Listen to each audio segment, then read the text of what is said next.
Welcome to the latest in our series of TopMedTalks 2. In these podcasts, the TopMedTalk team is in conversation with global thought leaders in perioperative care.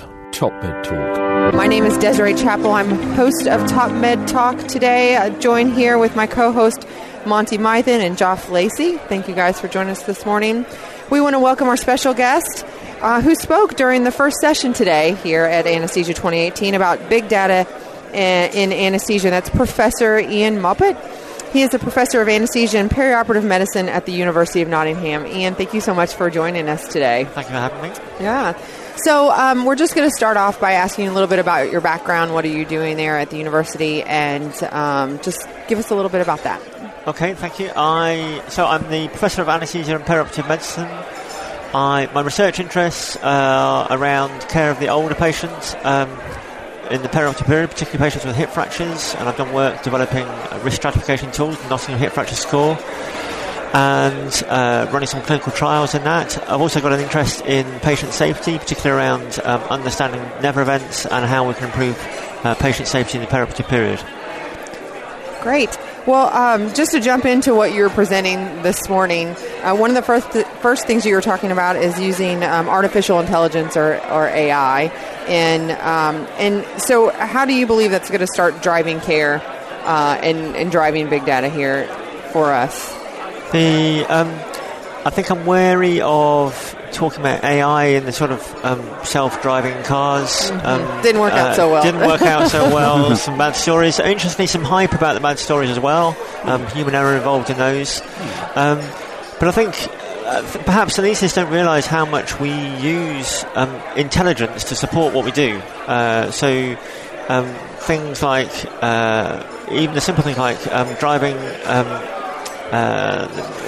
total intravenous anaesthesia with the models that we use there, we're already comfortable with the fact that there's a black box which is giving us some idea of what's going to be happening. So I think we've already got those tools out there. And again, there's some tools which we don't necessarily see directly within perioperative care, which impact on what we do. We forget about how did the stuff arrive in my theatre? How did I get a laryngeal mask, or didn't I get a laryngeal mask into my theatre? And so there's a lot of companies using an awful lot of data already, which is actually driving a lot of healthcare. And perhaps we as physicians are a little bit slow on that, because we like to. We're confident in our abilities to assimilate lots of data and recognise patterns for ourselves, but actually. I think there's opportunity to really harness that, to understand more about our patients and about what's going to happen to them now, what's going to happen to them in the future, enabling those discussions.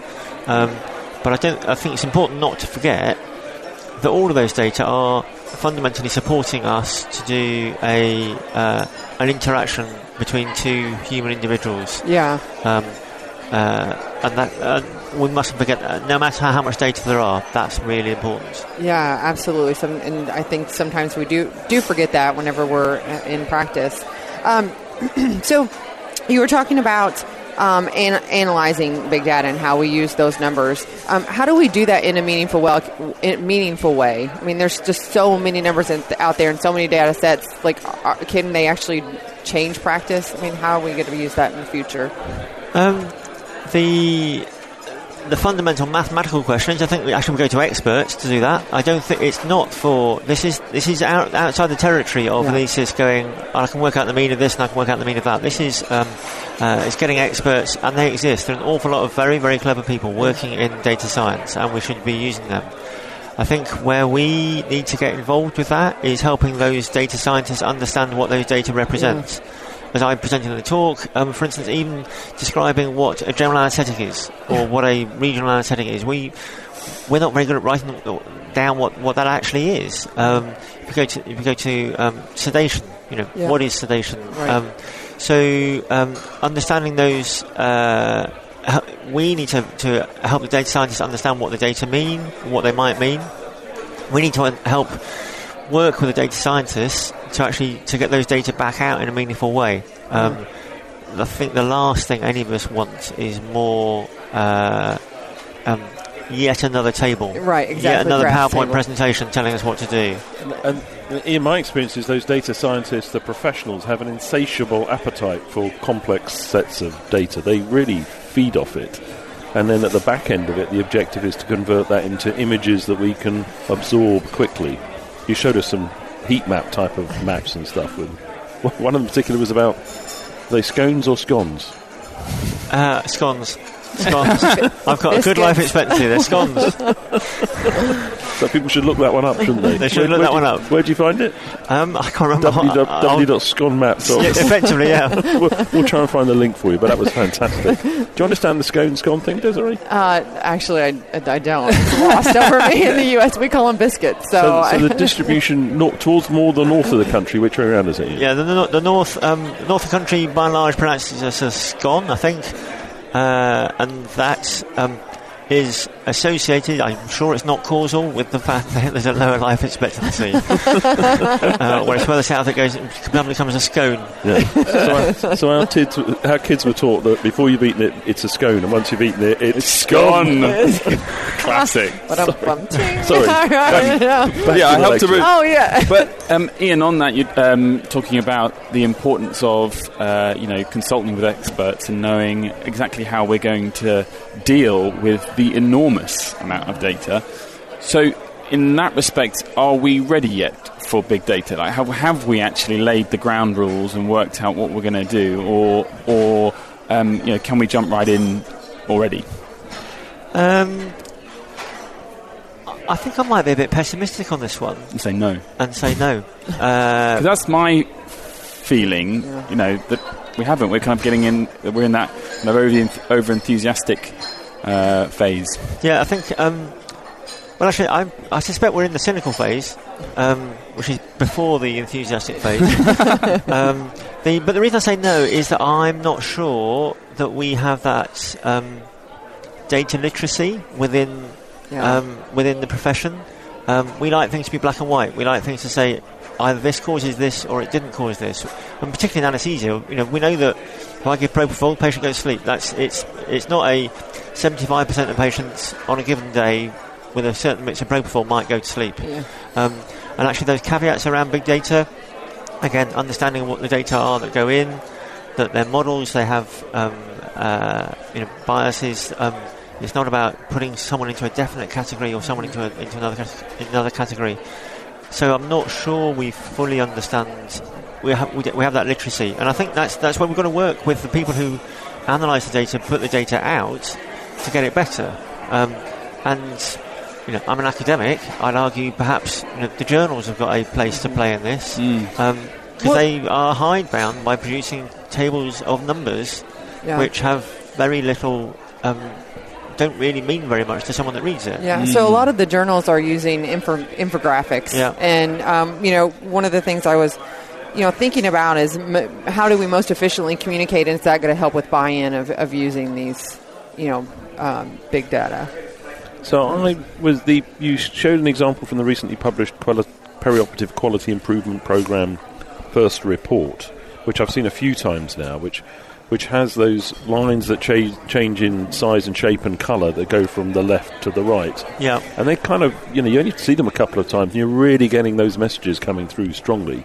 Can you elaborate on that a little bit? Because people should really, I think they should look those up and I got those. Yeah, I think they're called alluviograms or alluviograms to do with rivers. But anyway, so the idea is that you take your distribution of people at the start, and then something happens, and then you look at the distribution of people afterwards. But what you see is the change. So, what you're referring to, for instance, from PQIP was people who had no pain before their operation. Then 6 months later, how many of those still had no pain, and how many of those had worse pain, and how many of those went from lots of pain to being better? And the place we see the most often are to do with voting intentions, general elections, that sort of thing. People changing their votes. But actually, I personally think they're quite a powerful tool. As you say, you see the data once, you get the qualitative message, which is the important bit. It's not around whether 25% or 26% changed their mind. It's around, did a large group stay the same, and how many got better and got worse? And I think, so I think there's I think there's a role for people at the college, within the profession, to get better at presenting those data. We can put all the data in, but if the data don't come out in a timely, understandable fashion, then it's pretty useless.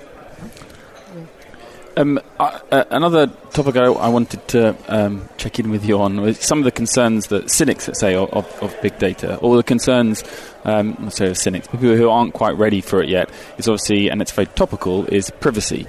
And obviously, in order to make big data successful, I imagine we need to make it very accessible.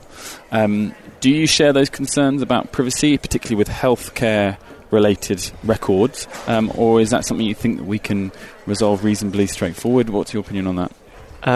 I think the privacy concerns are completely legitimate, and I think nobody should ever dismiss those as unfounded concerns, because particularly with the scale of data, all it takes is one data breach or someone just being careless. That's the most likely thing to have a huge impact on individuals, and we might think it's a trivial thing, but actually to those individuals it's really, really important. So I think it's absolutely fundamental that we get that trust right.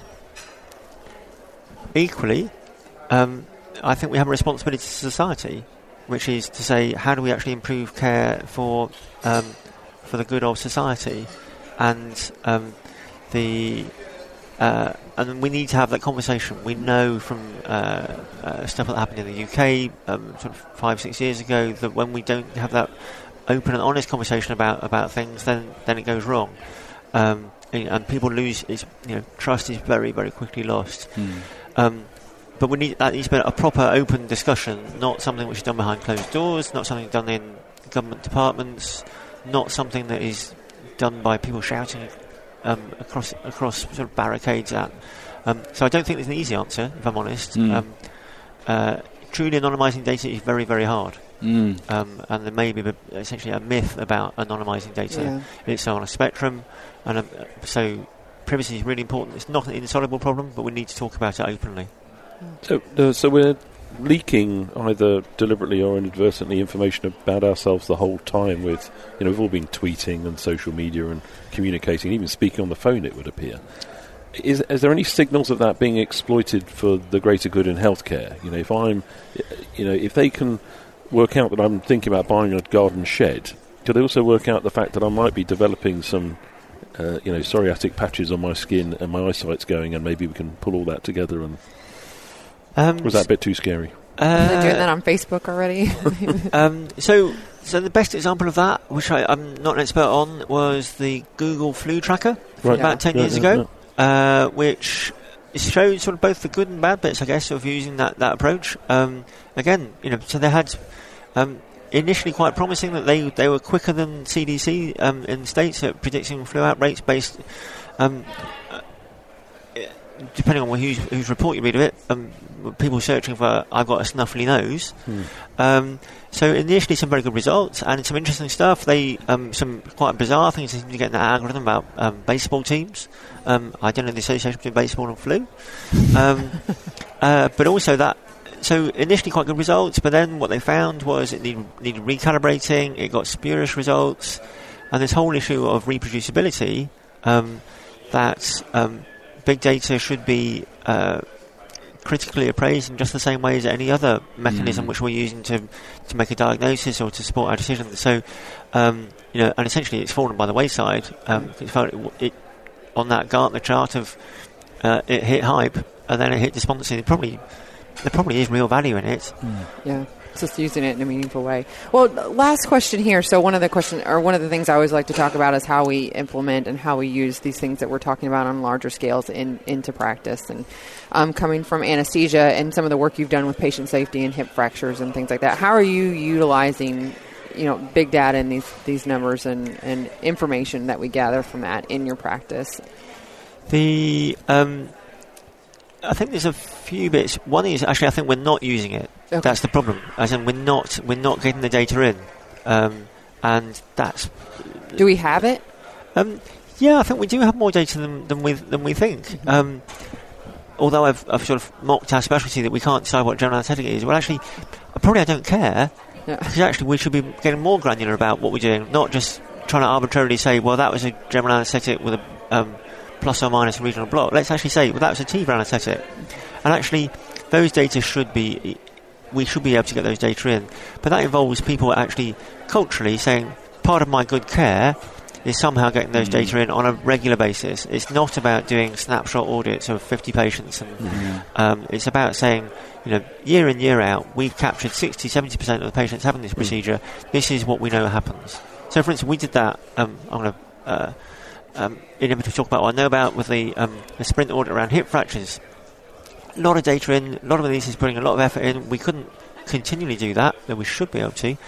But what we did show is that the association of essentially of low blood pressures during surgery and bad outcomes. And those data are now starting to drive improvements. People are saying, actually, we're not quite sure whether it's cause or effect or association, but we think the hypotension is more common than we want it to be. Could we do better? So we are starting to see those data. But there is something like getting perioperative physicians, anaesthetists, more used to using risk stratification tools. They're better, I think, than we are. But we don't like to admit in front of a patient that actually I'm going to plug some numbers in, this is going to give me an estimate, which I'll then individualise based on the person I'm seeing in front of me. So culturally we need to change. We're saying, let's put data in, but with a compact with the people we give the data to, that it's going to come back in a meaningful way quickly enough, not 5 years later, which is our current trend. Well, Iain, thank you so much for sitting down with us today, and thank you for the great presentation earlier. It was wonderful. And here at TopMedTalk, be sure to follow us on Twitter, Facebook, LinkedIn, all your favorite social media platforms, and look us up on TopMedTalk.com and check out what's happening here at Anesthesia 2018. Nate Majerison here. Thanks for listening to Top Med Talk. Now, before we let you go, it's important that we remind you to subscribe to Top Med Talk. That way you'll never, ever miss another episode. Also, if we could encourage you to join us on social media, Twitter, Facebook, LinkedIn, YouTube, pretty much every single social media platform, we're there. Join us. And finally, check out TopMedTalk.com. If you go to our website, you can subscribe to email updates. That way we can always tell you where we're going to be, what we're going to be doing, and how you can join us. TopMedTalk.com and click on the section marked email updates. Finally, Top Med Talk is proud to act as the broadcasting arm of EBPOM, Evidence-Based Perioperative Medicine. We'd love you to find out more about them as well. ebpom.org is their website. That's ebpom.org. And if you go to ebpom.org/meetings, you can find out about some of the wonderful meetings that we attend and cover across the year here on Top Med Talk. That's ebpom.org/meetings.